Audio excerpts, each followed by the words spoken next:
السلام عليكم، ازيكم يا بنات؟ عاملين ايه؟ يلا بقى هاخدكم كده في فسحه جديده في مكان جديد عند تاجر جديد وعنده ما شاء الله حاجات برضو جديده مختلفه، افكار مختلفه، يا رب تعجبكم. بصوا يا بنات، طبعا ده قسم كده التوابل. اوكي ماشي.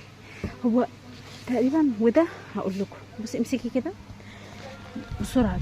بصوا ده رول عامل زي السبوت، تلزقيها على المكان اللي عيالك بيطولوا فيها، وبيطلعوا الفن الجغرافي اللي فيه كله عشان تحافظي على الحيطه، وبعدين بتقصي على قد ما انت عايزه وتمسحي. يبقى ده المكان ده مخصص للايه؟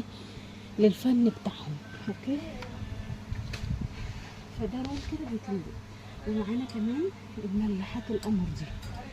تعالي كده بصوا، ومعانا المطحنه الجميله دي، جبتها لكم قبل كده وصورتها لكم على اللايف. تمام. بصي اطلعي فوق كده، هنا دي مكانة القهوة، شايفينه؟ ودي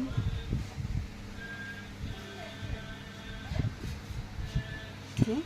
بصوا بقى، بصوا ده، يا رب وردتي تشوفي الموضوع ده.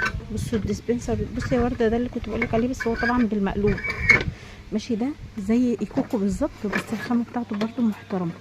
هنا المناديل، امسكي كده عشان كده. بصي هو المفروض كده، تمام، بيتقفل ضغط كده. اوكي، ده بس طبعا الحاجة في العرض بتبقى مبهدلة.